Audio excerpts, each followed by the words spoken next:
guys, it's Mike from The Rock Show, joined with the guys from Malefice. How's it going, chaps? Very well, very well. Good, thank you. Have you recovered from Takedown yesterday? Yeah, Yes. just about. We're all a bit haggard still. It was a crazy festival yesterday, wasn't it? Yeah, it was very long. I think we were there for too long. Right, okay. we were there all day, and by the end of it, we were just like, oh. We peaked too early, man. We drank all our beer tokens and then... We got drunk about 2 o'clock in the afternoon.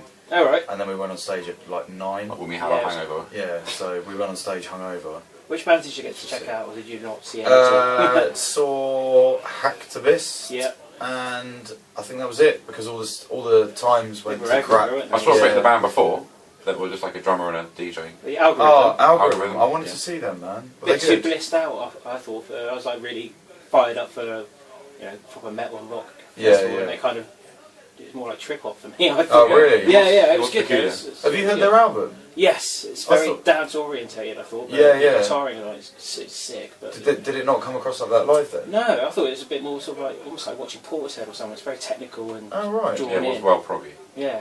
Cool. Yeah. That does sound like I would have really enjoyed that, actually.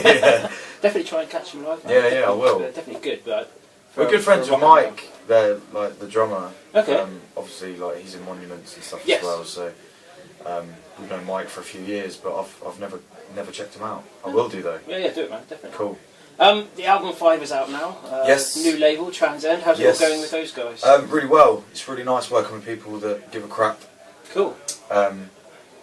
Yeah, it's just Most nice. of the time you can call them, they'll answer the phone. Yeah. Well, I Just mean, having a number to call in the first place. yeah. You don't have to stay up and ring California to get anything done. Do you know what I mean? It's, Right, okay. It's really nice, but it's not. It appeals to our musicians' nature as well. Musicians like to be loved. Yes. Do you know what I mean? Massage the ego. Yeah, exactly. And like we fall into that category, but they know that. So That's part of being a rock band, isn't it? yeah, totally. I mean, we're not arrogant arseholes, but at times it's nice to feel like you've got someone like that safety net underneath you. Do you know what I mean? And we've definitely got that with Transcend. And that's why we released a record like 5, because we had that kind of freedom to be able to do so. Do you know what I mean? And I think personally, because of what they've done, we've been able to get our best work out today. Oh, that's cool. They reissued Entities as well last year. Yeah. And then I think the last time I caught up with you was Bloodstock, which is absolutely amazing set. Considering you were on the nice end of the morning as well. To have a crowd that size was pretty good. Well, it was really good. It was good omens. We woke up in the morning and it was so hot. And we were just like, no one's staying in their tents this morning. Yeah. Everyone is going to be up. Because it was hot to stand out in. So if you're in a tent, do you know what I mean? Like, sweatbox. Yeah, we were like, we're going to have a proper crowd this afternoon. And we did. And it was brilliant. We had loads of fun. That's cool, man. What are the rest of the plans for 2013?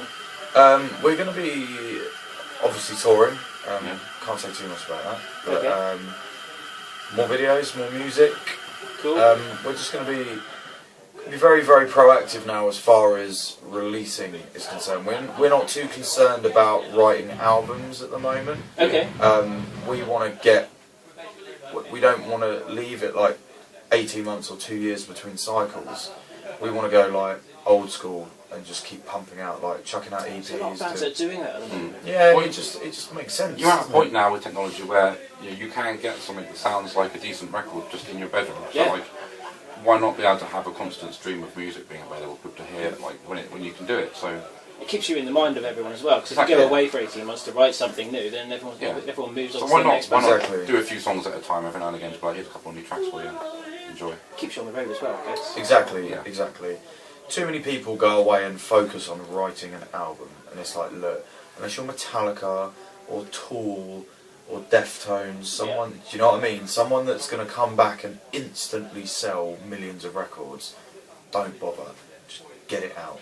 Get it out. Let people hear what's going on in your head, because they'll soon tell you whether it's crap, and then you haven't wasted 2.5 years of your life. Is that the advice you give to up-and-coming bands? Then? Yeah, definitely.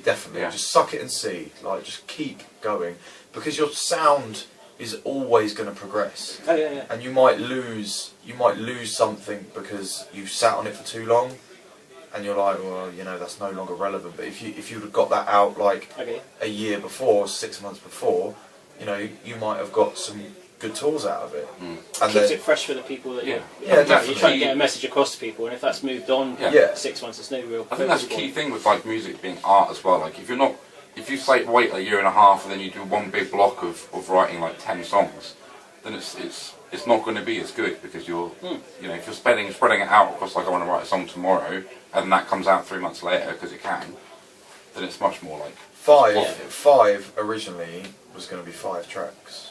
Oh right, okay. Yeah, it was going to be an EP.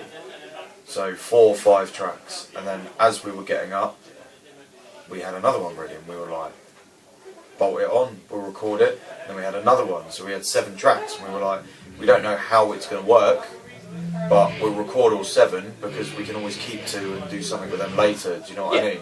And then once we had recorded it and put it all together, we were like, this really flows, like we want to keep it. So some people are like, you know, it's the half full, half empty thing. A lot of people are like, oh, it's only 7 tracks, but it's like, yeah, a lot of bands will release 10, 12 track albums, and there'll be 4 songs that are absolute guff, and they'll never play live. Do you know what I mean? But there'll be, yeah. But they'll what was I saying? There'll be 4 songs that are absolute crap, and they'll never play live. Yeah. But we didn't want to do that, and we haven't had to do that because we were focusing on writing 5 songs, and then we got another 2 along the way that we decided were good enough for the record. Like, we feel we've got 7 songs. We haven't sacrificed the standard. There's no filler. No. And the reason I know they're good songs is because we will play all of them live. Oh, right. And that's a big thing for a band. There will always be songs on their records that they're like, nah. We'll never play that. Do you know what I mean? As they're about to start their sound check, I've got one last question. What does the mosh pit mean to you? Everything. It's the biggest expression of love for our music, man. Yeah. Absolutely everything. We could play a show to 100,000 people, and if no one was moving, it'd be weak.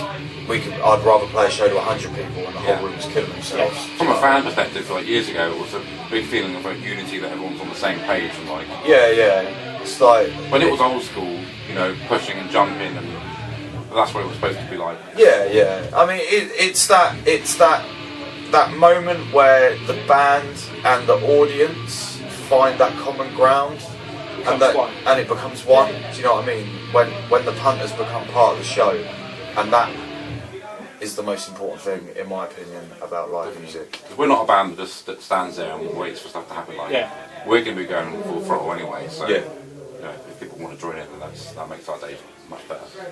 Cool. Well, thanks very much for taking some time out. Enjoy the rest of the year. Thanks very much. Thanks, man. Thank you.